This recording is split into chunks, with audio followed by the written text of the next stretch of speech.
What's up? Welcome to the Untrapped Alliance. I'm super excited for you here investing in yourself and getting focused off of the social media doom scroll and focusing on your business. Now, even though I'm pumped up, we're not here to be entertaining, even though you might be entertained.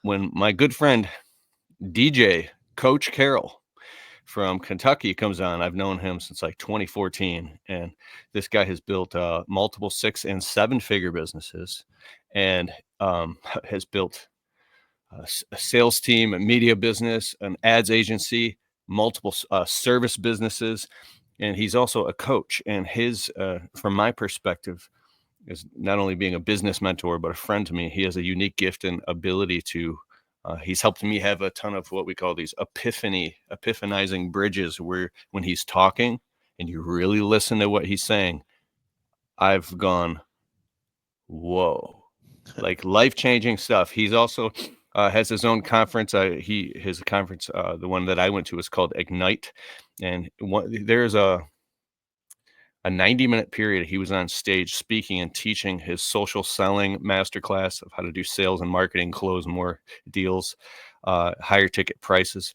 That I mean, I was taking copious amounts of notes and so blown away at his unique what's the word, his level to focus and eliminate interruptions and distractions is really where it's at. He also spoke at my live event, the Marketing ROI Live Workshop. And after my workshop and after he got off stage, attendees that were at our live event in the our group in person went and closed something like $15,000 and $20,000 jobs where they previously were unable to do that, based specifically, reported back to DJ, specifically off what DJ taught them. So their return on investment, their ROI was like palpable money. Every time I talk to DJ, he's either if he picks up the phone, because he's usually in a sales meeting, he's on his way to close a deal, or he's left and he's closed a deal. And he's also the author of Phenomenal Phone Calls. He's wrote a few books, and he also has a podcast called The Sales Factory. So DJ he's a speaker. He speaks all over the country, and he's trained a lot of people. And I'm very honored that he's here with us right now, and he's going to walk us through some powerful stuff. But I just wanted to let you know all about him and who he is to me. And so I'm very honored to have you here. What's up, DJ? What's up, big dog? Thanks for having me, man. Excited to be here and share some knowledge with all of you guys watching this, whether live or on the replay. Appreciate you being here, and I honor your commitment to growing your business and becoming more than you are. Growth is one of the core values in my company, and I think people are happiest when they're becoming more than they are. And so, whether you're a solo guy or if you got 100 employees, people like to grow. At least the people I like to hang around like to grow. And so honor your commitment for being here, being a part of this, and hopefully I can bring you guys some value over the next hour. Nice. And before you dive in, I want you to just touch on real quick how you've invested heavily into your education, and you Oh, have done stuff to get to the next level and have paid and all these things. Can you dive into that before you talk about it, to talk about the importance of this? yeah, I mean, I sent you a Snapchat the other day, right? Where it was like 5 years ago, we were at Brendan Burchard's High Performance Academy, right? And that cost us thousands of bucks to go out there, and you and I both took so much away from that. Um, I've been a part of mastermind programs where I've spent, you know, thousands of dollars, tens of thousands of dollars to be a part of. I've hired, I couldn't even tell you how many coaches, consultants, and think I've got over, I don't know, 100. I'm a moonshot away from being close to you, man. But about 180 books, I think, now in my audio library that I've read. So just a connoisseur of knowledge. I'm very curious. I think curiosity is a trait that serves people very, very well, both in life and in business.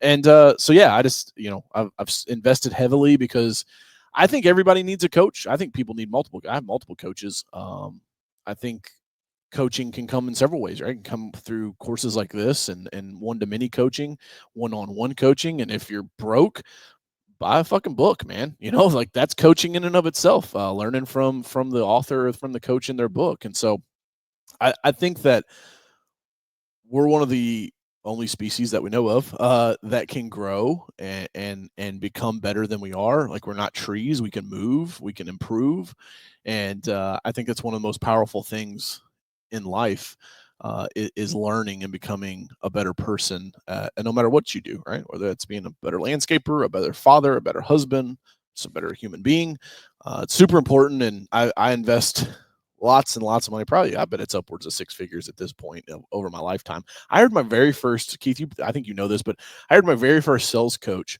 when I was 20 years old. And the guy was like, it's $6,000 for 6 months worth of coaching. He was like, just, give me a credit card number you want to put it on. I was like, dude, I don't have a credit card with a $6,000 limit on it. Like, what are you talking about? He was like, all right, well, send me 6 $1,000 checks postmarked month by month by month out through the next 6 months. Put them all in an envelope, mail them to me. When I get that, we'll start your coaching. And dude, that $6,000 has made me probably $6 million since I was 20 years old. So, coaching super important. I'm excited to be here and get to be Coach Carroll and hang out with you guys and pour into your audience, dude. Love it, bro. And what's up, Joseph Franzo? Just joined. I appreciate you being here, brother. This is DJ Carroll, Coach Carroll here on the Untrapped Alliance, man. This guy is I'd say he's hit mastery levels when it comes to sales and communication and marketing and his multiple businesses. So he has processes that he's defined because he's also a coach and he teaches to help people really understand. And they've had huge breakthroughs by learning from him. So we're getting really dialed in and learning stuff that actually can hopefully create this more money by serving people and serving your customers, obviously. Listening while you work. That's awesome, bro. Nice. All right, so let's dive in, man. I got my sleeves rolled up. I'm taking notes here too. We're all in this together. Let's do it. Yeah, man. I think sales is such a like dirty word that a lot of people are like, sales, right? But really, in its most boiled down, distilled format, it's nothing more than just communication, right? And so, are you? If I say, are you a good salespeople? Go, I don't know. Okay, are you a good communicator? Do you communicate well? Both listening, right? Because that's part of communication. How many times did I get told in school, DJ, you got 2 ears and 1 mouth, stop talking, right? Because I'm a talker. And so like communicating is really the basis of sales. And I think that if you just set that as your objective, set that as your goal to say, hey, I want to be a better communicator, right? You see what I did there, right? My body language changed. That's part of communication. 70% of communication is actually body language. So if while you're talking to a customer, you're on their site, you got your hands in your pockets, you're kind of slouched over, right? What are you communicating, right? Versus if you're talking with your hands and your body, your shoulders back when you walk up to meet this customer. When you walk up to meet a customer, do you look successful? Right? I know that's kind of like hate to have to do the checkup from the neck up on that, but like, are you approaching people and do you look successful when you approach people? I used to get made fun of, Keith, because when I was going around to apartment communities trying to get my lawn care and landscaping business to grow, the apartment communities that I would go to, I would show up dressed like this. I'd have a jacket on with a collared shirt, and I'd walk in, and I'm like, "Hey, is the property manager here?" And they'd go, "Yeah, who are you?" Right? Like, you look like an attorney, but you're 24. There's no way you're an attorney, right? And I was like, "Yeah, I own a local landscape company. We're a member of the apartment association. I want to see about putting a bid in." They're like, "You're the landscaper?" Like, hell yes, I am, right? Like, I'm memorable now. Like, they're not gonna forget DJ Carroll, right? Because he stood out. So I think really it comes down to communication, how you present yourself, and your body language being such a big key is super important. And there's a ton of stuff that we can go into on communication. And for those of you guys that don't know, like, I started my first business my senior year of high school. Started with $300, a Walmart weed eater, a Walmart push mower, and I grew my landscaping business to over $3 million in revenue before I sold it.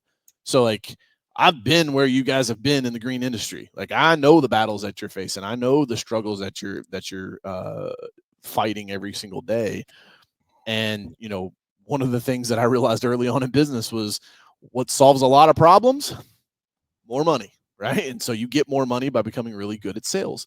And I had a mentor, Mark Smith, that told me, he was my insurance agent.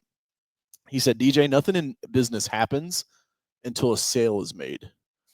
It's like, interesting. Okay. You could be like the best litter picker upper. You can be the best weed trimmer. You can be the best boxwood head trimmer. But if you can't sell that service, there's no boxwoods to trim. There's no weeds to weed eat. There's no, litter to pick up. Nothing happens in business until a sale is made. If you don't have that written down on your desk, write that down, because that should be where 80% of your time is spent, especially if you're sub $250,000 a year in top line revenue. Nothing happens until a sale is made. So that means get really, really good at the sales part, and closing sales, and all this stuff can happen. Yeah. You taught me something years ago. Sales cure problems or solve problems. Sales cures all, man. So I was really frustrated in my business. I felt really stuck and I needed some new equipment and stuff. And I was like, I remember what you said. I was like, oh, so I just went, because I had so much conflicting stuff going on at once and I couldn't get clarity. So I said, I remember what you said. And I just kind of leaped on faith. I said, let me just go sell as much work as I possibly can, higher ticket work. And as that's the generated money come in, and I was like, oh, I have money to hire an employee and do this, and now money to market, and everything just kind of cleared the path, because it was like the tip of the spear. So thank you for that. Yeah, one of my good buddies, Ishmael Valdez, owns Next Gen HVAC and plumbing out in California. They do over $100 million in revenue. He started out by just selling the HVAC work and then subbing it out. He didn't have a truck. He didn't have a license or anything. Like, he was just selling the work and subbing it out. Now, he realized eventually he had to change that model because, he couldn't scale with those margins. But to get started, that's what he was doing. And so, like, if you're in the business right now and a customer is like, I see so many kids pass up opportunities where it's like, and I say kids, grown men too, but it's like, the customer's like, hey, do you do paver patios? It's like, no, we don't do that. We just mow grass. It's like, fuck, dude, you just like looked at 50 grand and like walked away from it. Well, I don't know how to do paver patios. Cool. Go to Google, or better yet, go to ChatGPT. Who's the best paver patio installation guys in Louisville, Kentucky? Here's a whole list of them, right? And boom, call them. I promise you, one of the guys on the list will say, yeah, DJ, we'll come look at your customer's paver patio and cut you a piece of it. Like, you guys are walking past money and not even realizing it. Those are the same guys that are like, oh, man, the economy's tough. Inflation's bad. My prospects won't call me back, right? It's like, no, you're missing opportunities, not even realizing it. Oh, I love it. It's like you become like a facilitator of sales and deals as well. So all the sales, there's sales you can make, but then you can partner with other people along with that customer's needs that are in that wheelhouse. Bingo. And you can have a determined percentage or something that you direct them to, and you can get referrals. Absolutely. We've been talking about this with Easy Pro. When I sold my lawn and landscape company, I transitioned all into power wash and window cleaning. It's funny, Keith, one of the videos you've got on your channel of me like talking about making $40,000 a month in pressure washing. I look at that now and I'm like, I laugh, because I remember at the time I was like, dude, I'm fucking crushing it. I'm making 40 grand a month. And it's like, dude, if all I did was make $40,000 this month, I would be crying and losing my fucking mind. But it's like, there's levels of this game. There's levels of every game. And so I think that there are levels to it in which you say, hey, I don't have the mental clarity because I'm so stuck rat on the wheel, as I heard you say so many times, right? Of just like living that Groundhog Day of like, you just do the same day over and over. It's like, you have to have some type of strategy to improve. At least the wealthy guys I get around, that's what they, right? And I think that's super important too, is like, that's your network. In my new book that's coming out called The Hunter Head Game, there's a chapter called Carnivore Camaraderie.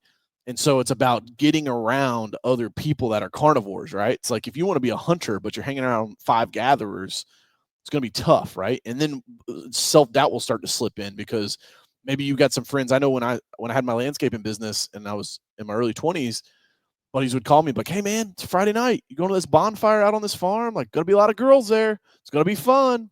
Got a keg. I'm like, can't do it, bro. I got yards to mow tomorrow. They're like, DJ, you work too much, right? I was a hunter surrounded by gatherers. They were trying to convince me that I was working too much, when really I wasn't working enough. I wasn't working nearly enough, and I wasn't working smart enough either. You get around other hunters, like, dude, why are you working on Saturday for? Why don't you have a team built already that can work on Saturday for you? Not necessarily to go to the bonfire in the field party, but so that you can level up and go do the higher level thinking, the higher level stuff. And I just, again, sales is what will get you there, because you can't hire people, you can't invest in your company, you can't do any of those things if you don't have money. And I also think too with sales, Keith, is that you got to be selling people to come work for you, right? Like if you want employees, they got to be sold on the opportunity of working for you. Like, hey man, you want to come work in this dead end job and be a weed eater technician for the rest of your life? Like, fuck no, nobody wants to do that, right? So it's like, how do I sell people to come help me achieve my dream? Tommy Mello says this: your dream has to be big enough that everybody else's dream fits inside of it. There reminds me of that book. I read a little bit of it called The Dream Manager. I got like probably 40% through it. That one's a good one. I've got a spreadsheet for each one of my team members that has their 30-day, 90-day, and 6-month goal that we track. What? Yeah. So this is the, and I know people are like, oh, I don't give a shit about knowing the goals of my team members. Well, guess what?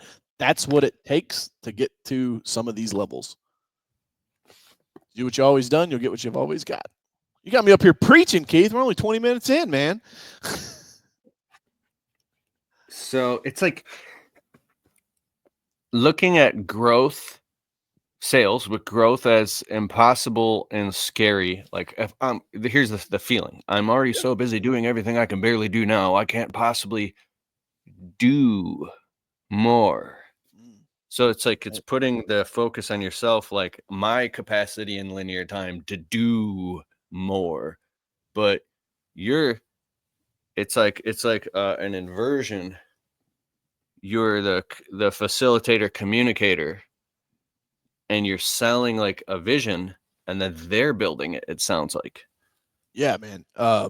It's funny. Right before we hopped on this call, sorry, I got this little slinky thing I play with. I'm like, it's green. It matches. I turned my lights on in the background to be green. It's beautiful, man. We got the whole thing going here. I had a call with. I have one-on-ones with my team members very, very frequently, and so I had a one-on-one with Andy, who is our creative director, and I was asking him about a couple things. And one of the questions I asked is like, how could I show up better as a leader for you guys? And like he gives me some response, right? I asked him like, hey, what do you need clarity on? What are something that maybe I said in the past week that you didn't get enough clarity around? He's like, well, you mentioned this, and this. It's like, cool. I answered the questions for him, right? What happened while I was on vacation for 10 days last week, about last week and a half, I was on my baby moon. I got a baby boy coming in June. I was on my baby moon down in Gulf Shores, Alabama, laid out there on the beautiful sugar sand beach with the sun beating on me, feeling amazing. Back here in Louisville, Kentucky, my leadership team, 3 people, were meeting in our office discussing innovative strategies to roll out a new product. So I've moved so far away from like, hey, do this thing. Hey, be responsible for this department where you do these things, to, hey, be on my leadership team where you're responsible for the department and you do these things, but also a couple times a month, I want you guys to get in a room and be strategic and innovative and come up with new ideas that you guys can go take and run. And so it's like, this is where, Keith, there's not enough time. Cool, I get it, right? Jim Rohn has this funny story where the guy says there's not enough time. Yeah, Get off work after that working sounds all just like day. him. Come, he says, get off work after working all day. Come home, got to eat a bite of dinner, watch a little TV, take a shower, get to bed. Not enough time, right? Yeah. It's like, no, there is time. Don't watch the TV. Eat while you work and stay up later. And people are going, well, DJ, I don't want to do all that. Well, then you're not willing to pay the price. Because I don't care what internet guru you're listening to. You go find anybody that's successful. You think Sam Walton that started Walmart didn't have to work late nights? You think Kevin O'Leary never had to work a late night? You think Mark Cuban never had to work a late night? You think Michael Jordan never worked extra hours shooting hoops to get better? It's what is demanded of you. And if you will not pay the price, you don't get the pleasure. It's as simple as that. What is the Jim Rome for reference? Because I got it downloaded on Audible app and listened to it at the gym, and it's like Oh, dude, I've listened to so much it's Jim Rohn. I whole. don't know. I mean, like, because a lot of the stuff that I listen to are like they're recordings of like seminars that he does. One of the ones when we just did the video when you came and shot the video here last year, it's the Ultimate Jim Rohn Library on That's it. That's Audible. You could download that, and it's got tons of it. And if you don't know who Jim Rohn is, man, like I hate that I never got to see him. He passed away before I was at a point where I could like travel and go see him. And man, he's probably one of my favorite mentors that I have, even though I've never met the guy, never will. Maybe I'll meet him in heaven. We'll see. He has a way of talking that plants seeds of greatness in your subconscious mind that they grow. It's a beautiful thing, man. It's great to learn from all these people who have gone before us, and they're passing the torch down because they're going to pass away one day to Yeah, messengers who will carry on that message, and you're definitely one of them. appreciate that, man. So when you talk about strategy now, is strategy like a list of things that you do repetitively on a timeline, or is it an overall encompassing theoretical No, thing because that you what is strategy to you? yeah, so like I write about this in the Hunter Head game. I think it was in chapter 6 where it talks about pivoting, and there are tactical pivots or technical pivots, and then there's strategic pivots. So like the I'll give an analogy. I love analogies. I'll give an analogy that your audience can understand. So the tire on the trailer blows out. Okay. A Hmm. tactical or technical pivot is we got to replace the tire, right? Change the bad tire to a new tire so that we can get to the next job site. A strategic pivot is how often does a tire blow out, and are the tires all the same brand? Maybe as they blow out, we should be changing to a different brand or a higher ply tire, which means it's a thicker sidewall so that they don't blow out as often, right? That's strategic. That is long term thinking. That is not in the now, in the moment thinking. It is long term thinking. Long term could be in the next month, could be in the next year. If you're really good at it, you could be in the next 3 years. I was recently in California. You want to talk about strategic? There's this bar I went to where these like tech billionaires have built a clock out in the middle of Texas. It's out in the middle of the desert, and it is a 10,000 10,000 year clock in the middle of the desert that these guys got together and put in this mountainside so that if there is nuclear proliferation, right? So if we all blow each other up in a nuclear, if there's some humans that make it out, they'll have a clock so that time can continue to go, so that we don't lose track of time. We talk about strategic thinking, bro. Like that is long term, 10,000 year thinking, right? You don't have to do that in business, but that's the difference between strategic and tactical. If you're strategic, it is more thought out. It is a longer time horizon than just right now. Does that answer your question? Mm. Wow, that can sink in so many different ways, bro.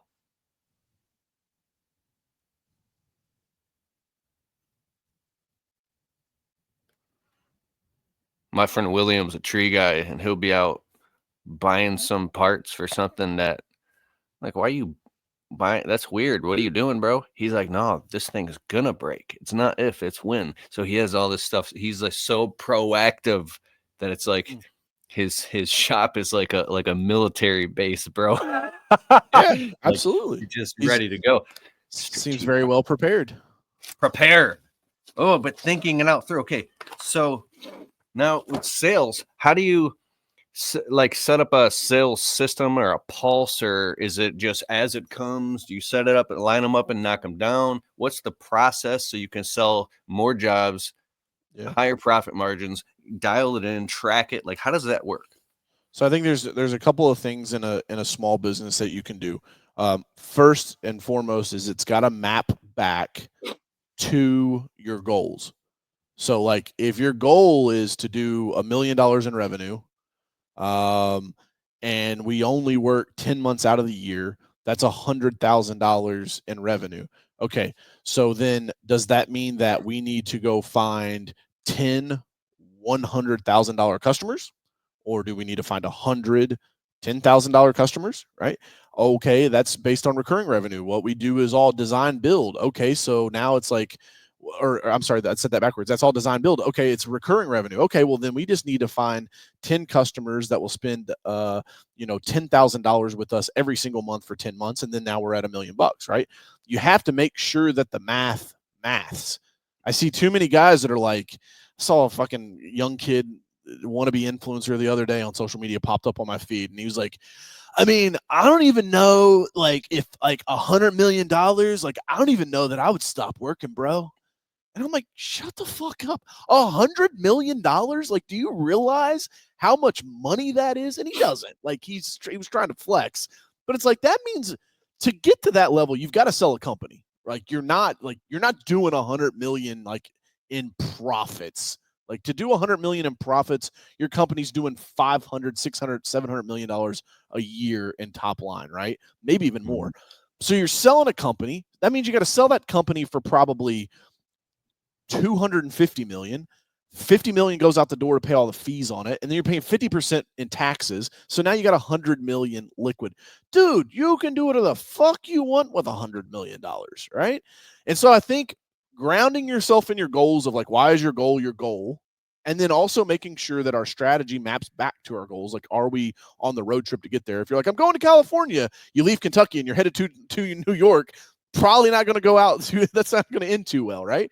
And so we got to make sure that we're headed in the right direction. And then from there, man, it's bite-sized daily activities. Like, how many people do we need to prospect every day? What do I mean by prospecting? Knocking on a door, ringing their phone, dinging their inbox, pinging them on a text message, hitting their Facebook Messenger inbox.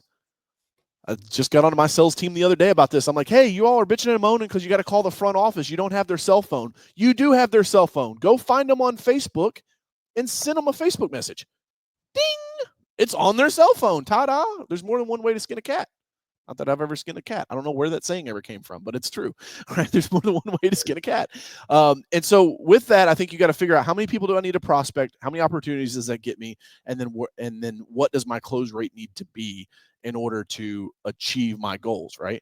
I also like setting. I have a file called an AMS. It's an activity monitoring sheet that my sales team uses to track how many appointments did you get, how many of those appointments showed up for the pitch, how many of them did you close, how many referrals did you ask for. A lot of guys could damn near double their business just by religiously asking for referrals. I don't think a lot of them do that. And then the other big thing is asking for the sell. I see this happen a lot with contractors. They're like, hey, here's the price. Okay. It's like, hey, here's the price. Would you like to get on the schedule next Thursday? We're booking up really quickly right now. See, these small little pieces. You can use this acronym too. I'll give this to you. STUD, stud. You want to be a sales stud. You need to, in every single sales process that you have, every client that you're dealing with, you need to have a specific next step, some type of a takeaway, layer in urgency, and put a deadline on every single communication. So, specific next step. Hey, Keith, we'll role play. I love role playing. A lot of you guys could benefit from doing more role play. Grant Cardone says amateurs practice on prospects, pros practice and practice, right? So, like, don't wait to practice on live customers. Practice in the mirror with yourself. Practice with your friends and your family members. Did you say pros practice? Say that again. Yeah, Cardone says that pros practice in practice, amateurs practice in real life or like on clients. So you're like, I'm going to try out this sales pitch for the first time ever. It's like, you might want to role play that with somebody in the office for a little while. So like what I would say is there is like, if I'm going to specific next step, takeaway, urgency, deadline, it might go something like this. Keith, I really appreciate you having me out today to solve your landscaping needs and challenges. What I've put together here for you is not an estimate. It's a solution for the problem that you called me out here for. And so with this solution, we have found that within 72 hours, most of our clients have enough time to make an educated decision. Okay. There's my deadline. And I just wanted to let you know, I'm going to give you more time to look through this. Again, 72 hours. Dude, I'm not trying to close you right now. I know you probably need to think it over with your wife. You probably need to look at your budget. You might have a couple of other contractors that you're getting quotes from. You see what I did there? Now I just took away all of the objections that he would have had, right? So now Keith's like, oh shit, now I can't say I need to talk to my wife about it. I've already deflated the whole room. You guys remember in 8 Mile when Eminem was like came out and he made fun of himself, and then the guy had nothing to like rap battle against him with? You're doing the same thing in the sales process. So Keith, what I've done here is I put together a solution. I know you probably need to talk to your wife, look at your budget, maybe get some quotes from some other people. But as I said before, what we find is most clients within 72 hours have enough time to make a value-based decision. Now I got to ask you, is time of the essence? Like, is this something you want me to look at my calendar right now for you? Wow. So what did you say? Don't make it easy. Don't lay down and say, yeah, DJ, let's go ahead and get me on the book. Say, no, I need to think about it. Actually, no, I need to think about it.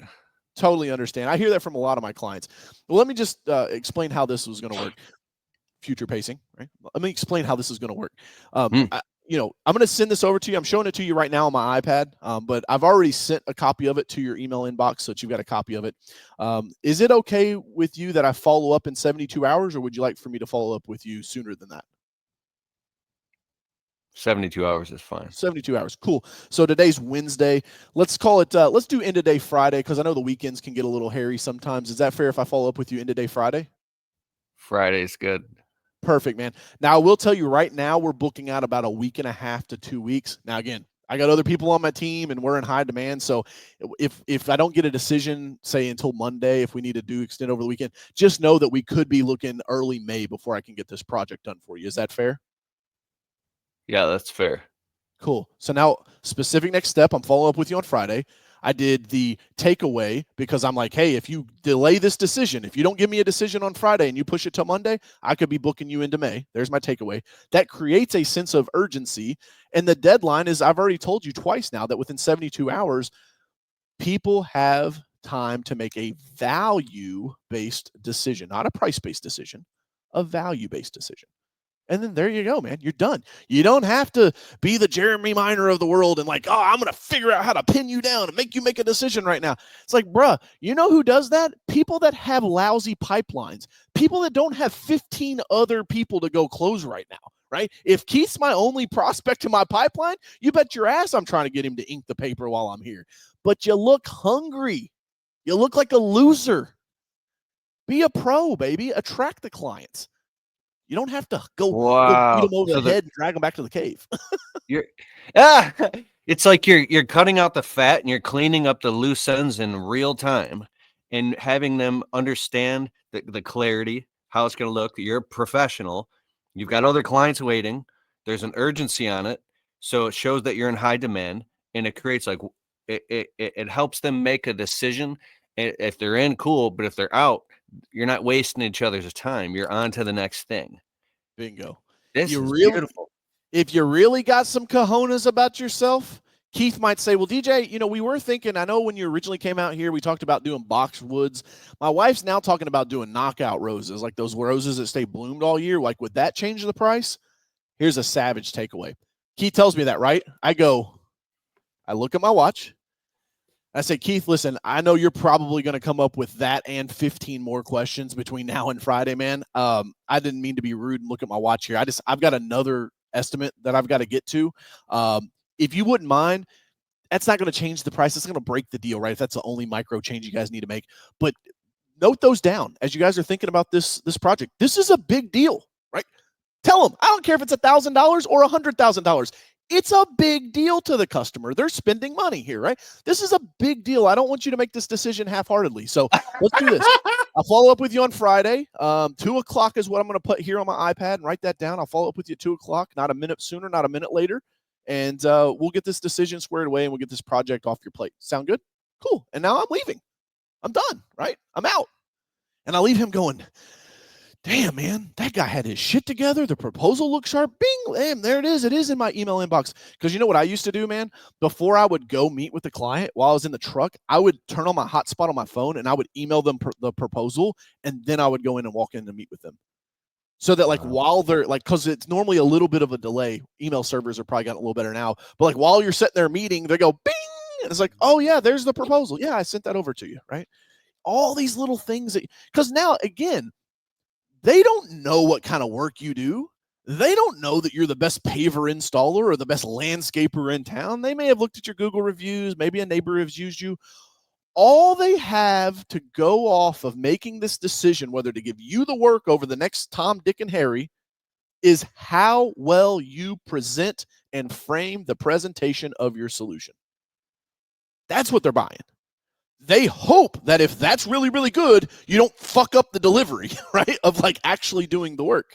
And so I think it's super important. I don't think enough guys spend enough time on that. And that's how you can get 10, 20, 30% more than the market bears. That's how you can double your prices, lose half your customers, make the same amount of money, and do half the work. There's one thing that I have learned on my own that I say to not the small jobs, but any of the jobs that are over 5-7 grand, especially 7, 10, 12, 15 grand. I say most of my clients who are getting a makeover or something like this done, most of them halfway through the job, they've already come up with more stuff they want us to do because they see us working and they're like, wow, that we want you to do this and this. So you think you're that type of person? Because if you are, I mean, we have a lot of jobs. I don't want to have to tell you no because we have another job right after you. I want to bake in that time, just that buffer space. So think about that. So we can make sure we can get it all done at once. Because the worst thing is, it's like, so I get them thinking, they're like, they say, yeah, we might be that type of person. I'm like, okay, so I'm already thinking they're going to spend 20 to 30% more. We're going to be there a whole nother day getting all this other extra stuff done that they got excited about. Like when people, so it's like wow, this is great.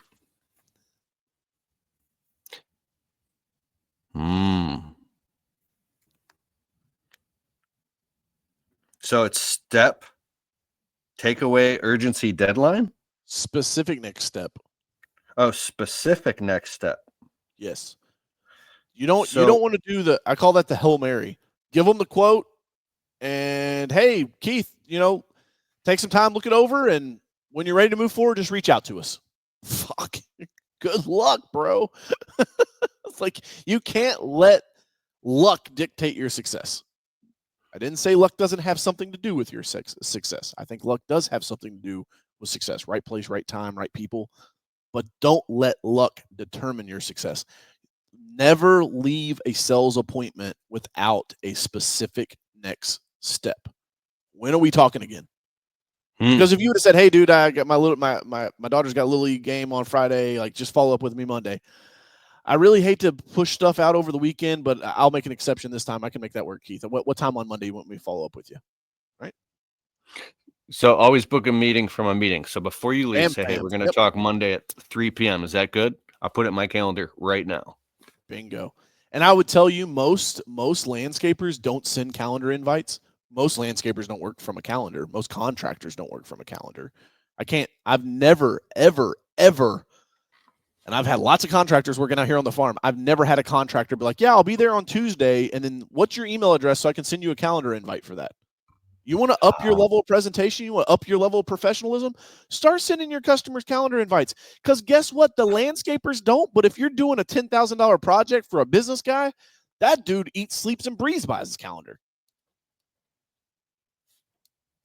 Bam, fam. Book a meeting. Okay, so the specific next step, boom. Yep. Then what's a takeaway? Go through this. What's a takeaway? The takeaway was like, if we don't have a decision on Friday, we're booked a couple weeks out. It could actually push this project into May. Is that a deal killer for you? I thought that was urgency. If you do the takeaway properly, it will create urgency in and of itself. Okay, so what's a takeaway again? The takeaway was if you delay the decision, it could push this up. Right now, Keith, we're booking 1 to 2 weeks out. If you wait until Monday, I don't know it's April, bro. Like we're getting busy. It could be May before we could get to your project. That's the takeaway. I'm saying if you don't, because I've had people go, well, you know what, man? I think my wife will be all right with it. Why don't you just go ahead and put us on the books then? Because you never know what motivates people, right? Some people, the fear of loss is enough to make them go, shit, okay, let's do this, right? I don't want to lose that spot. I don't want to have to wait another month, right? And so sometimes your takeaway, if you do these steps the right way, specific next step, takeaway, urgency, deadline, if you do them properly, every once in a while, it triggers the sell to happen. They go, well, fuck, hold on a second. Let's just go ahead and do it then, DJ. Right? Okay. Another way to create urgency is if I don't really like doing this, but you can do it. A lot of the door-to-door guys do that. You can say, hey, Mr. Johnson, we're booked a couple weeks out, but I'll actually be in the neighborhood next week. Now, don't lie. If you're not going to be in the neighborhood, don't fucking say this. But like, hey, I'll be in the neighborhood next week. If you wanted to go ahead and get on the schedule so that my guys could do it while we're in the neighborhood, I can give you a 5% discount because it's going to save me some fuel and some time. That creates a little urgency as well. Perfect. And the last one was the deadline. So that's the 72 hours to make a value-based decision. That's, we're going to have a conclusion. I like to call them conclusion meetings or a conclusion call because what do you do in a conclusion call? You bring things to conclusions, right? Let's conclude this means it's the end. We're not stretching this out. Your words are very, very, very important. How you speak to yourself and how you speak to your customers is very undervalued, I think, by a lot of people. So give more examples of deadlines. So, I mean, that one's pretty simple, pretty straightforward. Because the takeaway, the urgency, and the deadline really play there. It's kind of a gray area that you can use certain strategies and different ones. Deadlines would be, so you're booking the specific next step. The deadline would say, hey, this proposal, here's one. This proposal is only good for 15 days. We're seeing crazy price increases right now, surge pricing. Just like if you go, you finish a ball game, like, listen, you leave the basketball game at halftime, the Uber prices are what they are. You wait until the concert's over, right? It's surge pricing. It costs you $25 to get to the concert. It costs you $115 to go home, right? We experience the same thing in the landscaping industry.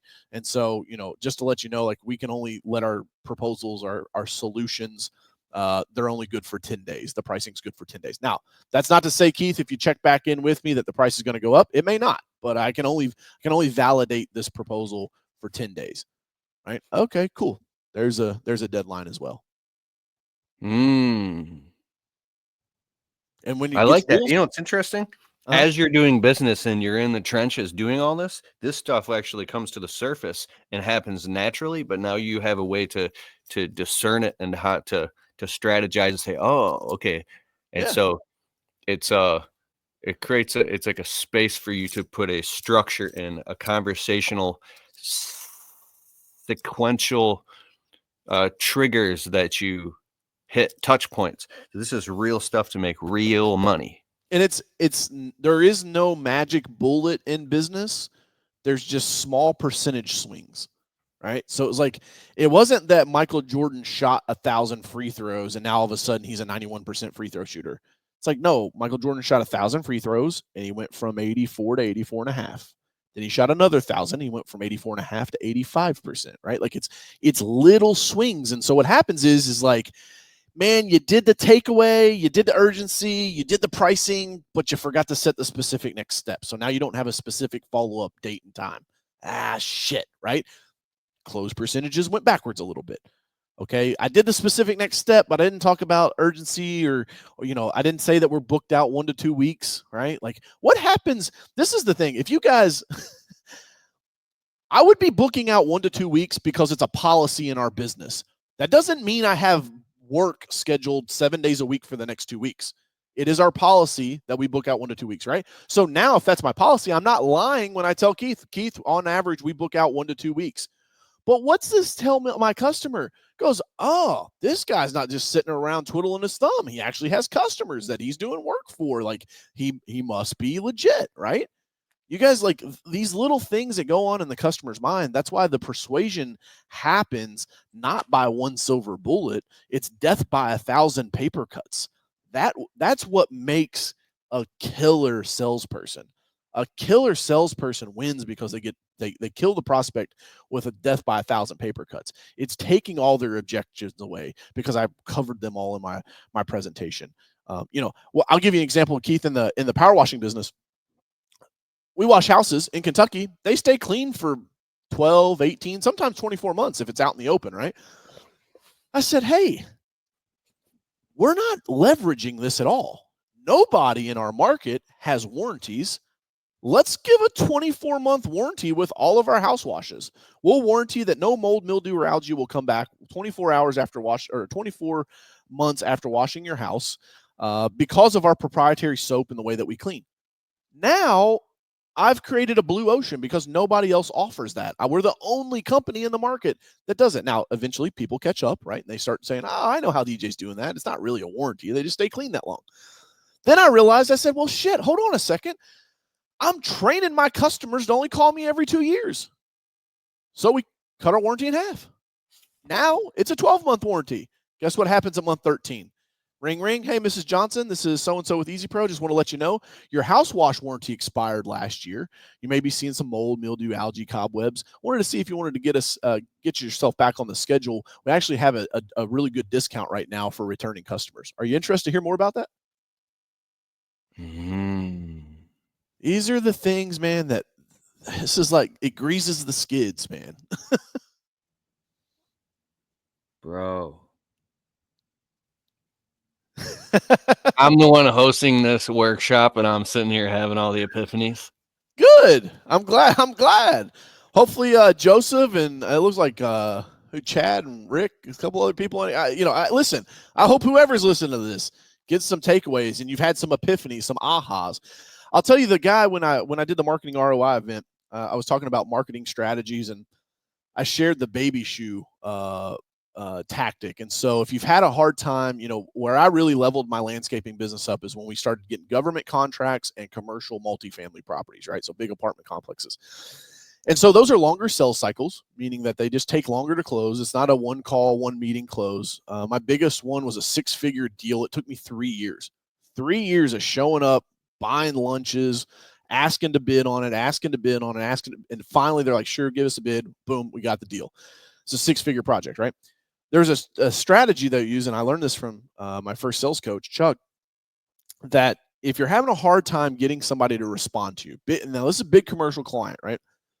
You go to Walmart, you buy a box of baby shoes. You take one of them out, you take the baby shoe, you put it in like a bubble mailer, so it's like lumpy mail. There's a book about that. You mail it to them with a note inside. When it opens up, it says, Keith, it's DJ. I've been having a hard time getting my foot in the door with you. I thought maybe this would help, right? That's the strategy that one of your attendees from Marketing ROI used, and he messaged me. He's like, dude, I used that baby shoe thing, closed a $20,000 contract. So it's like, it's little things, man. It's those little bitty, there's no silver bullets. It just takes a little bit of everything. And then at the end of the day, if you're new, you're listening to this right now, you're like, dude, I can't keep up with all of this. Like, hey, man, it takes time. I'll be 37 this year. I started the business when I was 18. I've been an entrepreneur half the fucking years I've been alive, okay? I've had my thumpins. I've had my lickings. I've had really, really good years. I've had really, really bad years. We won't go into those stories. Keith knows them. Lost millions of dollars. And so with that comes experience, comes a bounce back. That's why I say these guys that go bankrupt, right? Donald Trump's been bankrupt 11 times. It's like, yeah, they can't take this though. Your knowledge, man, is like your most important thing that you got. And as you grow and as you stay in there, like understand 90% of small businesses fail in the first 60 months, right? It's an SBA statistic. Like if you're only 24 months in, keep sticking with it, bro. You got this.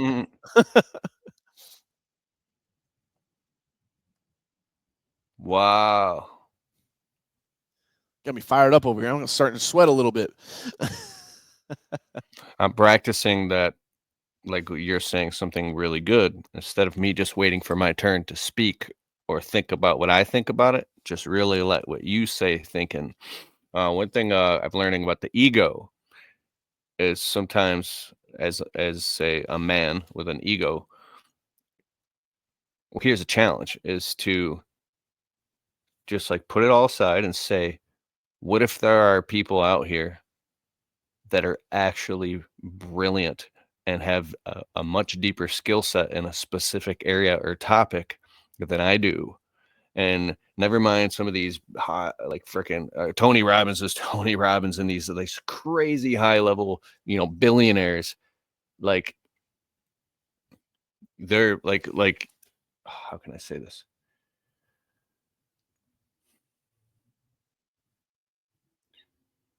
You have literally marketed and sold millions of dollars. Tens of millions. Tens of millions of dollars. Okay. Yeah, I'm saying. Okay, yeah, tens of millions of dollars in sales and marketing. You've done real estate, businesses, built teams, all this. You have an obsession with this. So it's almost like you are simplifying it, but there's so much more where this came from. So it's like, let me just put my whole what I think about it, I'm speaking for everybody here, hopefully, aside and just really, really listen and say, if I just do these couple things right here that DJ is talking about, what was it?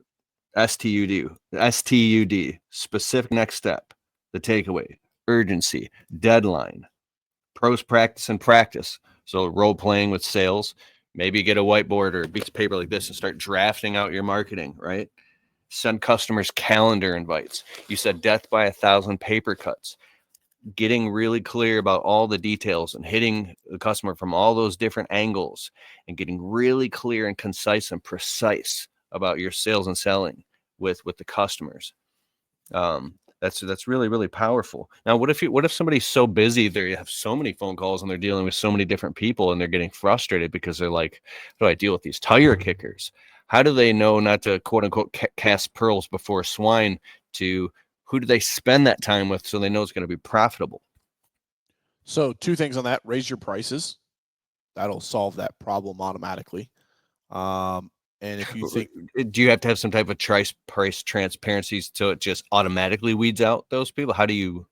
yeah, we were charging $80 a yard per mulch. Now we're $120 a yard per mulch. Like, you don't have to announce it. It's just like you hang the phone up with the 80, and the next phone call, it's fucking 120 now. Like, I mean, it just is like it's a free market. I think sometimes guys get so caught up in their head, like this is how it's always been. There's a Zig Ziglar story about a prized ham, and Zig Ziglar was the top sales guy. He won a prized ham for Christmas, and he took it home, and he comes into the kitchen, and his wife's like sawing the end of it off. He's like, "What are you doing? That's the prized ham. Like, you're cutting half of it off." Well, that's how my mom always made them. What? Well, we're calling mama. So he gets on the phone. He goes over. He calls his wife's mom, and he says, "Hey, mama, why is your daughter in here cutting the end of my prized ham off?" Mom goes, "I don't know. It's how I've done it. And that's how Granny always did it." He said, "Well, I'm calling Granny." He picks up the phone, calls Granny. He says, "Granny, I'm here. I've got a prized ham. I'm so proud of it. And your granddaughter's in here cutting the end of it off. What gives? Why do you guys cook them this way?" The granny says, "Well, I don't know why my daughter did it or why my granddaughter does it, but I always did it because my pan was too small." And so it's like we could be doing what we've always done because that's how we've always done it. Right. And so I'm here to tell you that, like, you can raise your prices tomorrow. When I took my lawn care prices way, way back in the day from $40 a yard to $60 a yard, I increased it 50%. I lost 3 customers. That's it. I was like, everybody's going to fire me. No, I lost 3 customers because the rest of my customers are like, yeah, you were cheaper and shit. I don't even know how you were making any money. Right. Like, and you've built rapport with us now. We know the quality of work. You show up every week. Sure. Go ahead. Charge us an extra $20 a week. So I think the This is tire great. kickers, It's the like separators.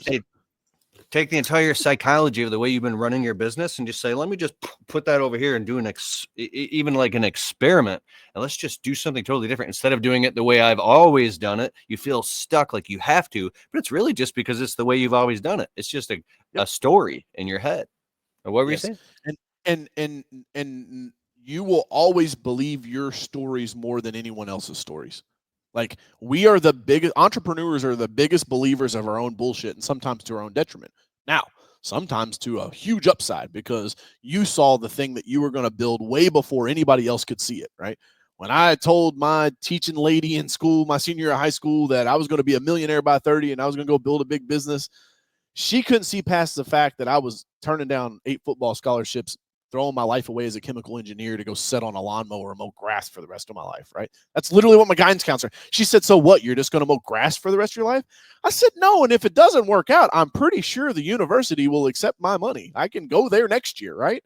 So sometimes we have to believe our own bullshit because, like, we see it when nobody else does, but sometimes we believe our own bullshit that actually isn't true.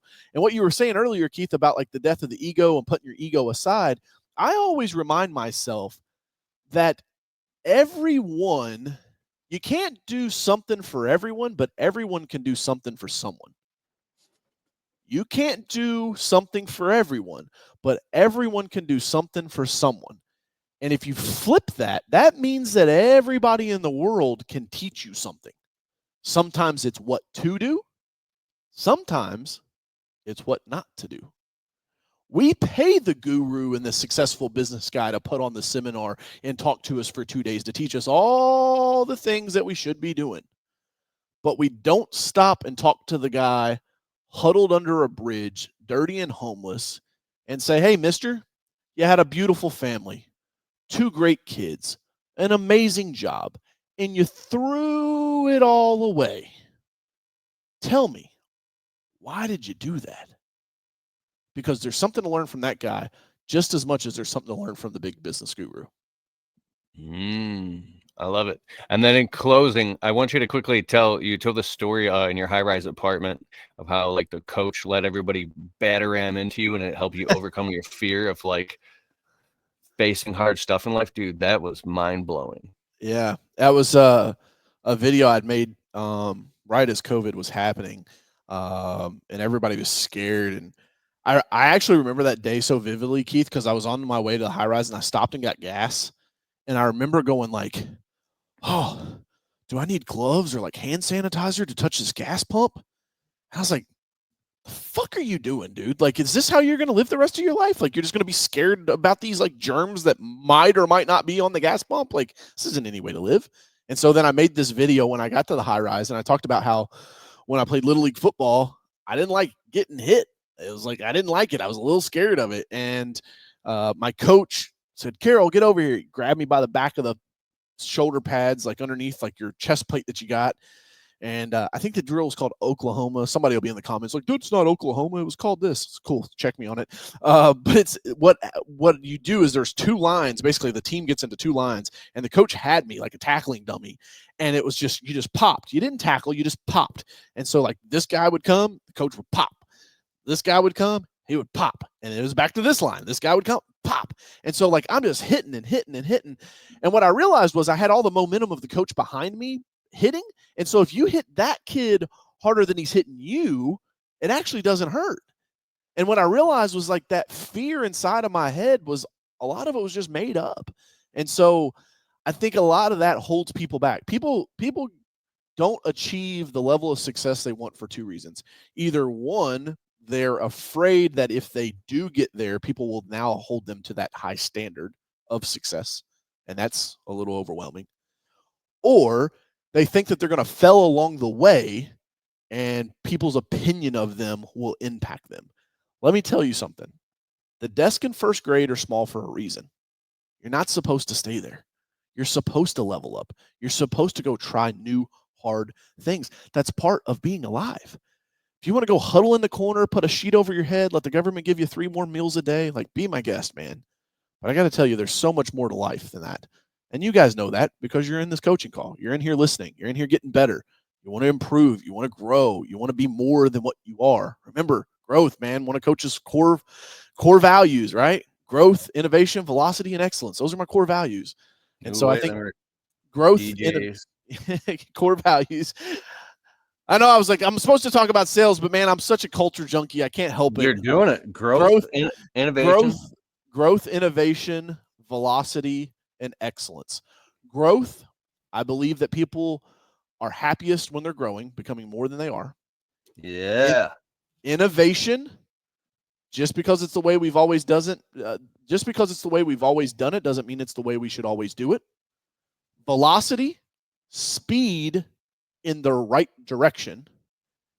Excellence, make sure that we're giving our best every single day. Bro.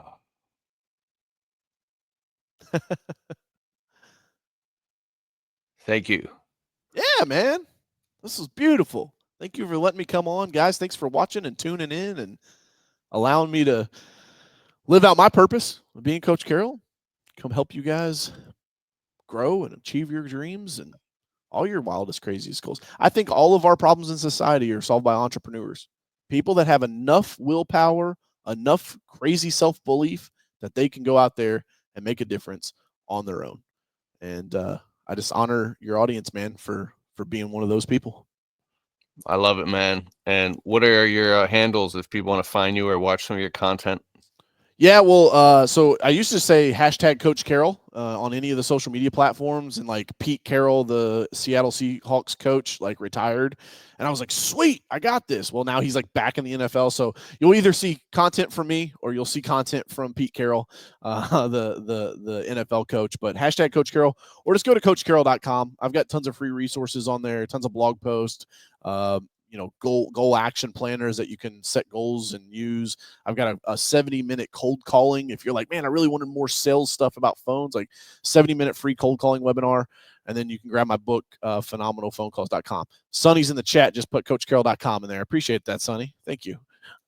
CoachCarroll.com. Perfect. Yeah, all right. man. Thank you so much. And I myself, and of course, you guys go back and rewind on the specific things that he said when he was going down the steps. I have 14 different steps and notes that I've taken here about a specific next step, takeaway, urgency, and deadline, operating from your calendar, and being very tight niche and focused on your sales. This is amazing. If this stuff don't make money, then you just ain't committed. You ain't doing it, dog. That's right.